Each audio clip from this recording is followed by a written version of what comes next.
அன்பு மக்களே, இன்றைக்கி இணையதளத்தில் செய்திகள் படிச்சுட்டு இருந்தேன். அதில் 3 முக்கியமான செய்திகள் கண்ணில் பட்டுச்சு. அந்த 3மே பெண்களை பற்றி தான். அந்த 3மே தமிழில் நம்ம வஞ்ச புகழ்ச்சி அணின்னு ஒன்று படிச்சிருப்போம் பார்த்தீங்களா? அது மாதிரி பெண்களை உயர்வாக சொல்கிற மாதிரி சொல்லி அவங்க வாழ்க்கையை மறைமுகமாக கெடுக்கிறதுக்கான முயற்சி. மேலை நாட்டை சேர்ந்த நிறுவனமோ அல்லது அதனுடைய செய்தி தொடர்பாளர்களோ தான் இந்த மாதிரி பதிவுகளெல்லாம் இந்திய பெண்கள் மீது திணிக்கிறாங்க. முதல்ல இந்திய பெண்களெல்லாம் இப்போ தாமதமாக திருமணம் பண்ணிக்கிறாங்க அல்லது தனியாகவே வாழ்கிறாங்க. இதுக்கு பேர் போராட்டம் அல்ல, இதுக்கு பேர் சுதந்திரம் அப்படின்னு சொல்கிறாங்க. நீங்கள் ஒரு விஷயத்தை நல்லா புரிஞ்சுங்க. இந்த பதிவுக்குள்ளே மிகப்பெரிய அரசியல் இருக்குது. ஒரு குறிப்பிட்ட பிரிவினருக்கு மட்டும்தான் இதை அவங்க சொல்கிறாங்க. இந்தியாவில் தாமதமாக திருமணம் பண்ணுறது ஆணோ பெண்ணோ அது எந்த பிரிவை சேர்ந்தவங்கிறத நீங்களே யோசிச்சுக்குங்க. இப்போது பெண்கள் மனசில் என்ன விதைக்கிறாங்கன்னா, நீங்கள் தனியாக இருங்க, அதுதான் உங்களுக்கு நல்லது அப்படிங்கிறாங்க. இப்போ நம்ம உதாரணத்துக்கு அமெரிக்காவை எடுத்துக்கோமே. அமெரிக்காவில் ஒரு சாதாரண தூய்மை பணியாளருக்கு கூட குறைந்தபட்சம் $3000 சம்பளம் இருக்கும்.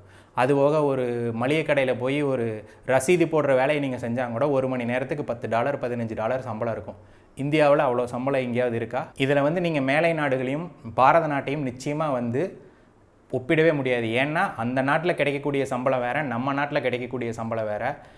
அந்த கண்ணோட்டத்தில் இதை பார்த்தோம்னா நம்ம வாழ்க்கை வீணாக போகும். எல்லாத்தோட முக்கியமாக ஒரு குடும்பத்தில் எடுத்துக்கிட்டிங்கன்னா, இப்போ நம்மளோட அம்மா அழகாக இருக்காங்களா, படிச்சிருக்காங்களா, புத்திசாலியாக இருக்காங்களா, எதுவுமே தேவையில்லை. அம்மா தான், தங்கச்சி தான், அக்கா தான், இப்படின்னு ஒரு குடும்பத்துக்குள்ளே நம்ம உணர்வுகளை பிரதிபலிச்சுக்கிட்டு இருக்கோம். இதில் நீங்கள் தனியாக இருங்கன்னா நீங்கள் தனியாக வானத்திலேருந்து குதிச்சு வந்தீங்களா? ஒரு குடும்பத்திலிருந்து தானே வந்திருப்பீங்க. இன்னொரு குடும்பத்தை உருவாக்குறதுக்கு எது தடைக்கல்லாம் இருக்குது? ஒரு ஆணோ பெண்ணோ தன்னுடைய வாழ்க்கை துணை தவறாக தேர்ந்தெடுக்கிறதுல தான் பிரச்சனைகள் நடக்குது. இப்போ சமீபத்தில் அவினாசியில் ரிதன்யான்னு ஒரு பொண்ணு வீட்டில் பார்த்து பண்ணி வச்சது தான் இறந்துருச்சு. அதுபோல் தாங்களாக விருப்பப்பட்டு திருமணம் பண்ண பெண்களும் நிறைய பேர் இந்த மாதிரி உயிரை மாய்த்துக்கிற முடிவுக்கு போகிறாங்க. இப்போது வாழ்க்கை துணை தவறாக தேர்ந்தெடுக்கிறது யாருடைய குற்றம்? நாமளாக விருப்பப்பட்டு திருமணம் பண்ணால் அது நம்முடைய குற்றம். வீட்டில் பார்த்து பண்ணி வைக்கிறாங்கன்னா ஒட்டு மொத்தமாக எல்லாருடைய குற்றமும். அப்போ அந்த தப்பை எப்படி சரி செய்யலாம் அப்படிங்கிறது யோசிக்கணும். அதுக்காக அதிலிருந்து வெளியிலேயே போயிடுவேன் அப்படிங்கிறது தீர்வு கிடையாது.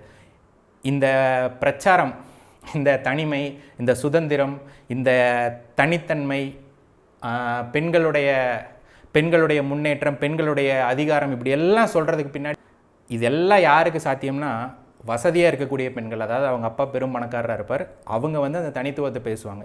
அல்லது நல்லா சம்பாதிக்கக்கூடிய பெண்கள், அழகாக இருக்கக்கூடிய பெண்கள். 3 விஷயந்தான்: அழகு, இளமை, பணம். இந்த 3 உடைய பெண்களுக்கு தான் இதெல்லாமே பொருந்தும். இப்போ நம்ம நாட்டில் இந்த 3மே சேர்ந்து இருக்கக்கூடிய பெண்களோட எண்ணிக்கை எடுத்து பாருங்கள். ஒரு 5 விழுக்காடு இருக்குமா? எத்தனை பேர் வசதியாக இருக்கிறாங்க? நீங்கள் தனியாக வாழணும்னு முடிவு பண்ணிட்டீங்கன்னா 40 வயசு வரைக்கும் வாழலாம், இளமை இருக்கிற வரைக்கும் வாழலாம். அதுக்கப்புறம் வாழ்க்கையில் நிச்சயமாக ஒரு துணை கடைசி மூச்சு வரை தேவை. அது வாழ்க்கை துணையா என்ன துணை அப்படிங்கிறத நான் சொல்ல வரல. ஆனால் ஒரு துணை நிச்சயமாக தேவை. வயசான காலத்தில், இளமையில் 1000 பேர் வருவான், 100 பேர் வருவான், உன்னை மொப்பான். ஆனால் வயசான காலத்தில் மனசை புரிஞ்சுக்கிட்டு பேச்சு துணைக்கு ஒரு ஆள் இருக்குமான்னு கேட்டால் இருக்காது. இப்போ அடுத்த பதிவு பார்த்திங்கன்னா ஒரு மருத்துவரமாக பேசுகிறாங்க. 2030 இந்தியாவில் உள்ள 45 விழுக்காட்டு பெண்கள் தனிமையாக தான் இருப்பாங்களாமா, தனியாக தான் இருப்பாங்களாமா. ஒரு மருத்துவர் இவங்க என்ன கண்ணோட்டத்தில் சொல்லியிருந்தாலும் அது நிச்சயமாக கண்டிக்கப்பட வேண்டியது. இதுவும் சொல்கிறேன், ஒரு குறிப்பிட்ட வர்க்கத்தை சேர்ந்த பெண்களை மையப்படுத்தி தான் இந்த தாக்குதலும் நடத்தப்படுது. 3வது பார்த்திங்கன்னா, விவாகரத்து என்பது புதிய சுதந்திரமா அப்படின்னு ஒரு விஷயம் பரவிட்டு இருக்குது. என்னென்னா, எந்த விதமான ஒரு கட்டமைப்புக்குள்ளேயும் போகாமல் சுதந்திரமாக இருக்கிறது அப்படின்னு இவங்க மறைமுகமாக சொல்கிறாங்க.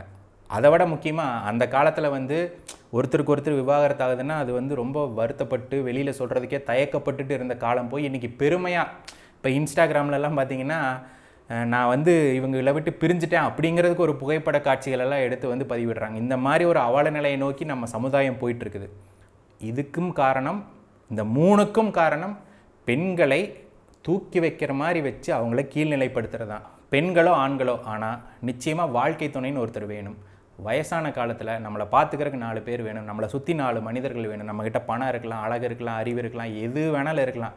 ஆனால் நல்ல மனிதர்கள், அது நண்பர்களாக இருக்கலாம், உறவினர்களாக இருக்கலாம், நிச்சயமாக நம்ம கூட கடைசி வரைக்கும் வரணும். ஒரு 10 பேர் நமக்காக எந்த விதமான சூழ்நிலையிலும் இருப்பாங்க அப்படின்னு சொல்லக்கூடிய சமுதாயம் தான் இந்த பாரத தேசம். குடும்ப அமைப்பை இன்றைக்கி வெளிநாட்டுக்காரன் நம்மளை பார்த்து கற்றுக்கிட்டு இருக்கான், அவன் இதை கடைபிடிச்சிக்கிட்டு இருக்கான். உதாரணத்துக்கு சொல்லணும்னா WWE எத்தனை பேர் பார்ப்பீங்க, அதில் ரோமன் ரெயின்ஸ்னு ஒருத்தர் இருப்பார், அவருக்கு 5 குழந்தைங்க. அவருடைய சொந்தக்காரர் ஜேக்கப் ஃபாட்டுன்னு ஒருத்தர் இருப்பார், அவருக்கு 4 குழந்தைங்க. இன்றைக்கி அவங்கெல்லாம் குடும்பமாக வாழ்கிறாங்க. எங்கே அமெரிக்காவில் மிக பிரபலமானவங்க. ஆனால் நாம் தனியாக வாழுங்கன்னு நம்மளைய புதகுழிக்குள்ளே தள்ளுறாங்க. இந்த புதகுழிக்குள்ளே விழுந்துடாதீங்க என் அன்புக்குரிய சகோதரிகளே, சிந்திச்சு பாருங்கள். நன்றி, வணக்கம்.